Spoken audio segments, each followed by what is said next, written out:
Приветствую тебя, дорогой подписчик. На моем канале будет много интересного контента. Подписывайся, ставь палец вверх и оставляй комментарии. Тишина в доме Ефима была не просто отсутствием звука. Она была густой, настоявшейся годами как старое вино и такой же тяжелой. Она пропитала бревенчатые стены, осела пылью на фотографиях в темных рамках и, казалось, въелась в саму кожу старика.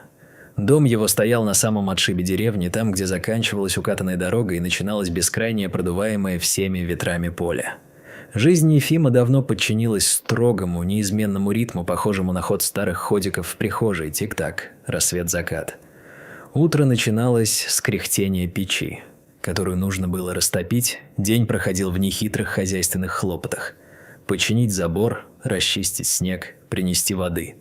Вечер приносил с собой Себа, ранние сумерки и долгие часы у окна, когда смотреть было не на что, кроме как на собственное отражение в черном стекле. Единственными живыми существами, разделявшими его одиночество, были две овчарки – Гром и Снега. Гром, массивный, с широкой грудью и басовитым лаем, был воплощением силы. Снега, чуть поменьше, светлая и быстрая, отвечала за чуткость. Они понимали Ефима без слов, по движению бровей, по вздоху. Они были его охраной, его собеседниками и, пожалуй, его единственной семьей. Тот ноябрьский вечер выдался промозглым. Ветер с поля нес ледяную крупу, которая стучала в окна, словно кто-то просился внутрь. Ефим, накинув на плечи старый подшитый тулуп, вышел на крыльцо, чтобы запереть сарай и позвать собак на кормежку. Обычно они прибегали сразу, едва слышали скрип двери. Но сегодня двор был пуст. «Гром! Снегом!» – крикнул старик, щурясь от ветра. Тишина. Только ветер свистел в проводах. Ефим нахмурился. Сердце тревожно кольнуло. Возраст сделал его мнительным.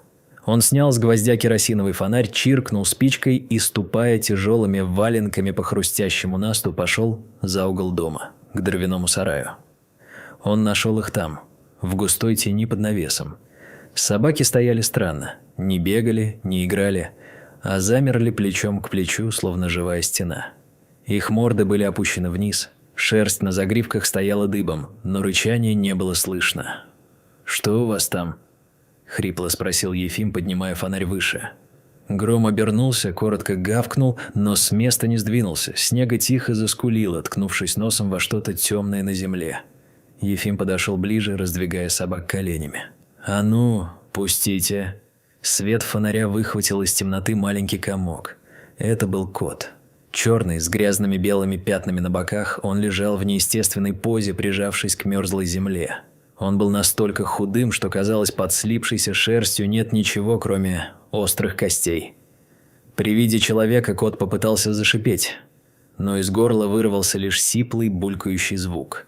Он попробовал отползти, но задняя лапа волочилась следом безвольной тряпкой. Перелом был очевиден даже при таком скудном свете. Ефим выпрямился, чувствуя, как холод пробирается под тулуп. Первая мысль была жесткой, как удар кнута. «Не возьму». Он был слишком стар для новых привязанностей, слишком устал от потерь. В памяти еще жили те дни, когда дом был полон голосов, а теперь брать на себя ответственность за живое существо, которое, скорее всего, не доживет до утра? Зачем? Чтобы потом снова копать яму под старой яблоней и стоять над ней, глотая ком в горле. «Пойдемте», – скомандовал он собакам, отворачиваясь. «Природа сама разберется». Но собаки не шелохнулись. Гром, всегда послушный, сел рядом с котом и посмотрел на хозяина. В этом взгляде не было укора, но было что-то такое, от чего Ефиму стало не по себе. Снега же легла на снег, касаясь носом кошачьего бока, словно пытаясь согреть его своим дыханием. Они смотрели на него. Две пары преданных глаз, в которых читалась просьба. Не требование, а тихая мольба, идущая от самого сердца, которое у зверей порой оказывается больше и добрее человеческого. Ефим замер. Внезапно сквозь толщу прожитых лет пробилось воспоминание. Ему 7 лет. Он бежит по весенним лужам и находит вороненка с перебитым крылом. Отец тогда сказал: «Брось, не жилец». А он, маленький Ефим, прятал птицу на сеновале, кормил червями и грел за пазухой, и птица выжила. То чувство, когда в твоих руках дрожит спасенная жизнь, он помнил до сих пор. Теплое, щемящее чувство нужности. Старик тяжело вздохнул, и облачко пара растворилось в темноте. «Ладно», – буркнул он, чувствуя, как сдается. «Ладно, и роды. Но только на ночь. Утром решим». Он наклонился, отдал фонарь в зубы Грому. Пес знал этот трюк и осторожно подхватил кота. Тот был легким, как пух, и горячим, как печной уголь. Кот дернулся от боли.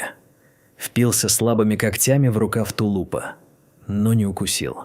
Ефим нес его к дому бережно, стараясь не качать, словно нес в ладонях зажженную свечу на ветру. В доме пахло сухими травами и теплом.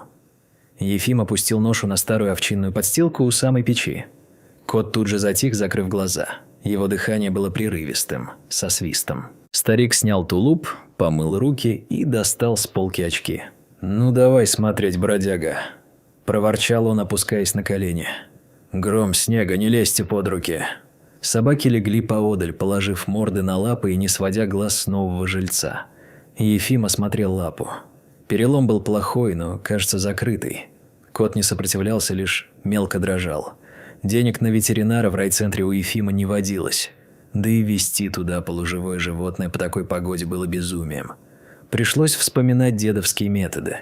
Ефим нашел гладкую щепу, обточил ее ножом, порвал старую чистую наволочку на ленты. «Терпи, брат», – шептал он, накладывая шину. «Сейчас больно будет, зато потом срастется. Ты, главное, не дергайся». Кот, которого Ефим про себя уже окрестил скитом, за то, что пришел из ниоткуда, как скиталец, в какой-то момент глухо мяукнул и попытался вырвать лапу, но сил не хватило. Он лишь впился взглядом своих мутных желтых глаз в лицо человека. В этом взгляде было страдание, но не было злобы. Он понимал. Когда все было закончено, Ефим налил в блюдце элого молока, но скит даже не повернул головы. Он лежал пластом, и только бока ходуном ходили. «Не ест», – сказал Ефим собакам. Те синхронно вздохнули. Эту ночь старик не спал. Он ворочался на своей кровати, прислушиваясь к каждому звуку из угла. Ему казалось, что дыхание кота вот-вот прервется. Несколько раз он вставал, подходил к печи, поправлял подстилку. Гром и Снега тоже не ушли на свои места. Они остались у печи, окружив кота своими телами, создавая для него живой кокон тепла. Под утро, когда за окном посерело, Ефим забылся тяжелым сном, а проснулся от странного ощущения. Что-то теплое касалось его руки, свесившейся с кровати. Он открыл глаза. Скит, волоча загипсованную лапу, прополз через половину комнаты. Он сидел у кровати, покачиваясь от слабости и когда Ефим пошевелился, кот наклонил голову и уткнулся горячим, влажным лбом в загрубевшую ладонь старика. В этот миг что-то ледяное, что годами сковывало сердце Ефима, треснуло и рассыпалось. Он осторожно погладил кота по голове, чувствуя под пальцами шрамы и сбитую шерсть. «Ну что ты, дурачок?» – прошептал Ефим, и голос его дрогнул. «Живой. Значит, будем жить». С этого утра дни пошли иначе. Размеренный ритм жизни сбился, но Ефим был этому даже рад.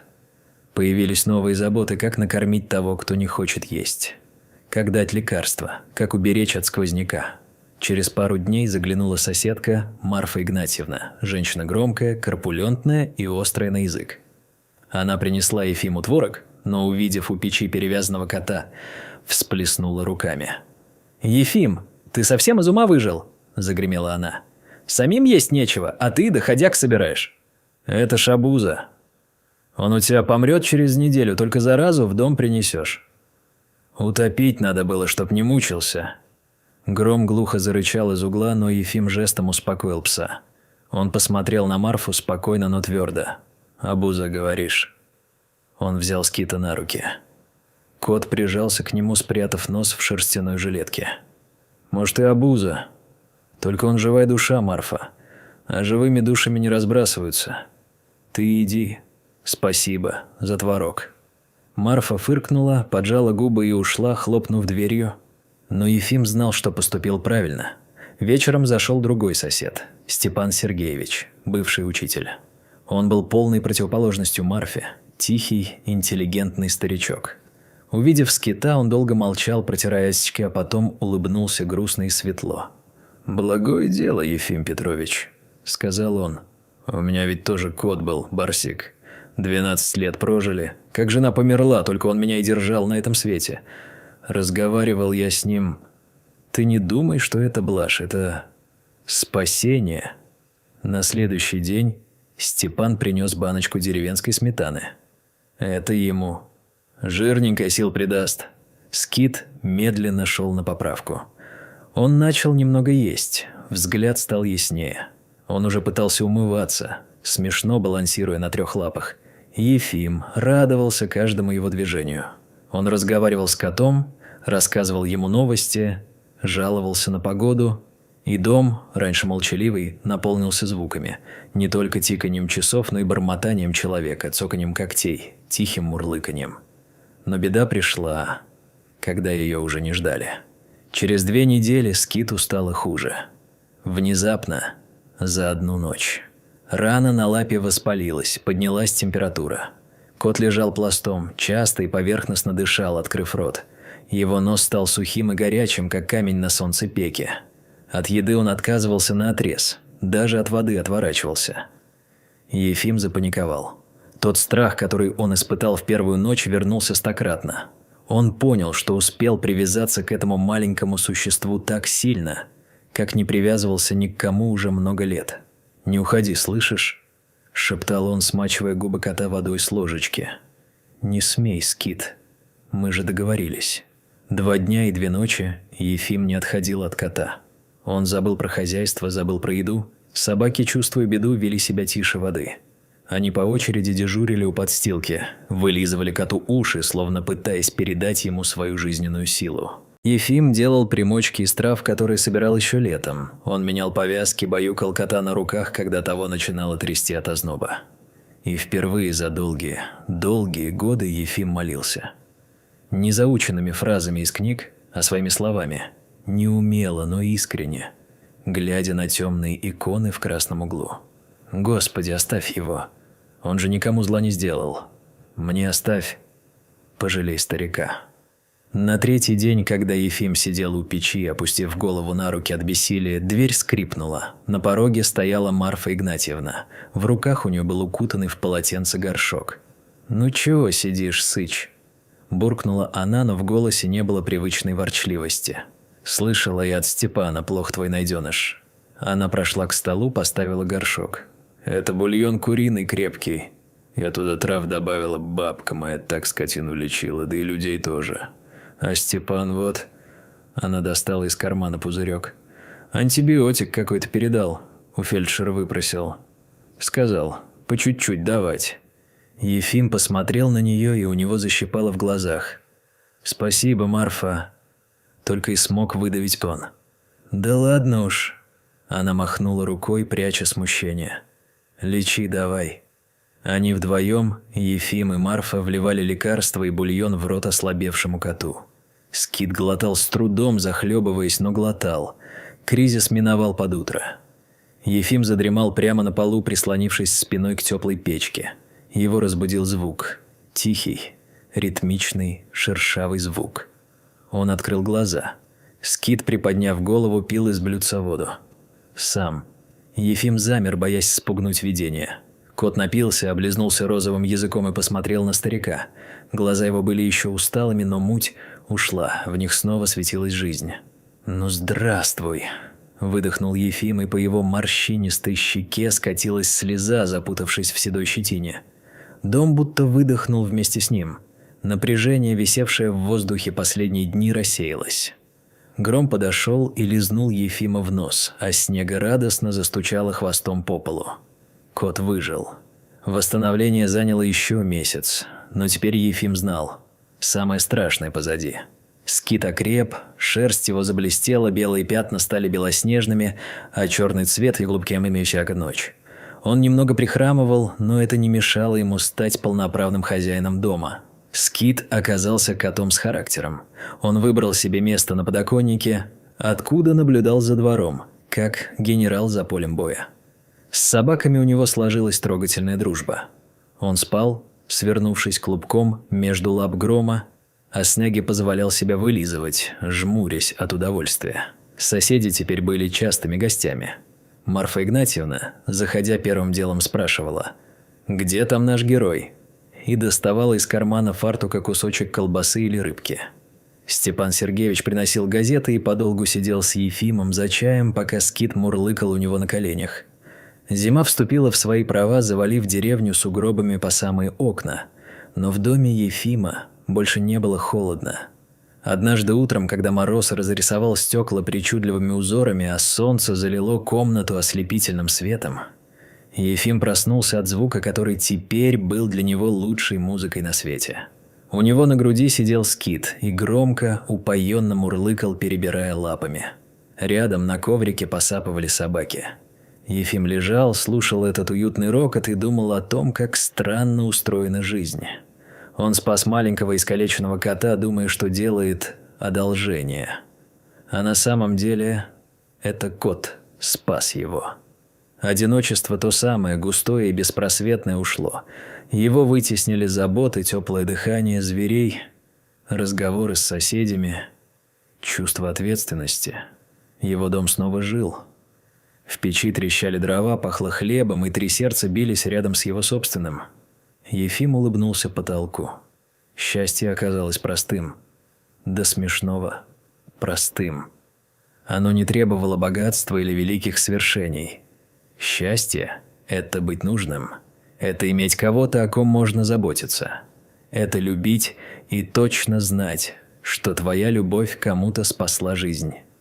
«Пойдем завтракать, семья», – сказал он, спуская ноги на теплый пол. Скит мягко спрыгнул на пол и, задрав хвост трубой, потрусил на кухню, где его ждала полная миска и долгая сытая жизнь.